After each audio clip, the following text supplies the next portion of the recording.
This guy is named Richard, and a US Congresswoman once called Richard and his family one of the most evil families in America. And you're probably all like, whoa, how did they earn that title? Well, for starters, they had a giant hand in helping create the opioid crisis in America that started in the early 2000s that can still be felt today. If you're growing up in the late 90s or mid 2000s, you probably either dealt with an opioid addiction yourself, or at the very least, stood by helplessly as a loved one fell victim to the grips of addiction. I know I personally have.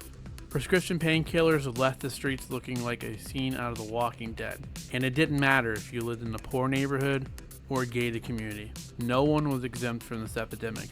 And for our harmless-looking subject, Richard, well, Richard played a huge role in getting doctors all across America to prescribe the addictive opioid without much regard for the damaging effects it would cause their patients. It was almost as if the Grim Reaper came up from hell and said, "Hey, I'm having a really hard time killing people. I could use some help." And Richard responded with, "I got you, fam." But more on Richard Sackler later.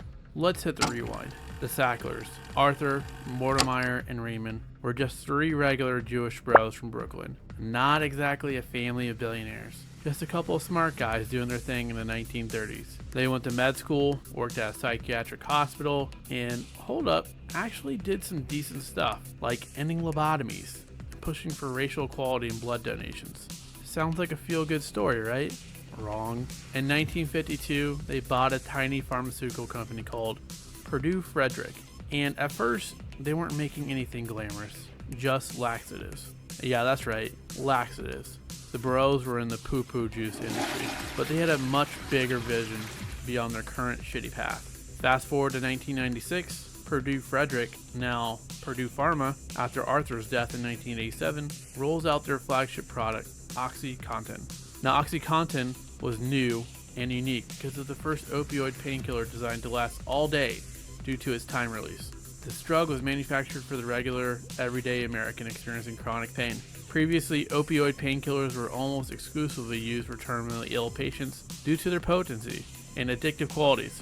And here's where the nefarious ways of the Sackler family and Richard Sackler came into play. First, like any drug, it had to be approved by the FDA. They had issues with it. The FDA rep in charge of approving this drug for everyday application, Curtis Wright, reportedly had concerns with its addictive qualities. And then suddenly, and miraculously, Curtis had a sudden change of heart that just happened to coincide at the same time he took a private meeting with Purdue Pharma without any other FDA supervision there.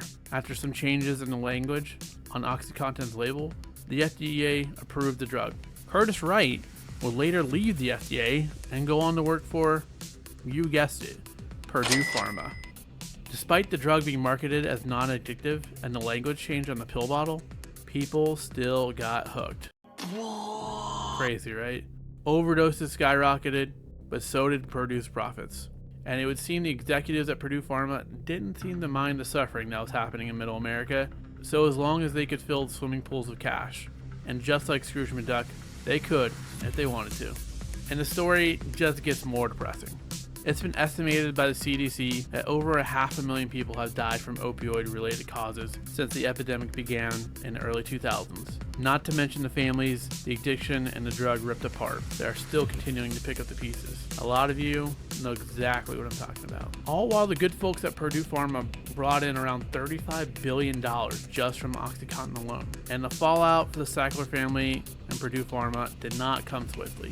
In 2007, they were convicted of a felony for misbranding OxyContin as a non-addictive, but that was not the end by any means. Aside from a verbal spanking from Congress and their company now unable to vote in elections, I mean, seriously, what does it even mean for a company to be convicted of a felony? Anyways, despite all that turmoil for Purdue, the profits from the painkiller continued to roll in throughout the 2000s and 2010s. However, their day would eventually come. By 2017, 48 states filed a lawsuit against the company, and Purdue Pharma in return filed for bankruptcy and was set to dissolve itself. They agreed to an over $10 billion settlement that would go straight to to rehabilitation centers under the condition that they admit to no wrongdoing and are exempt from any future opiate-related lawsuits. This was just overturned by the U.S. Supreme Court in June of 2024. And so, the slow wheels of justice continue to roll with no resolution in sight. All the while, Richard Sackler and the Sackler family remain billionaires. The opioid addiction is sadly still going strong, today mostly in the form of heroin and fentanyl. Let us know in the comments, does the Sackler family have culpability in the opioid epidemic? How much? What should happen to them? As always, thank you for watching. If you enjoyed, please like and subscribe.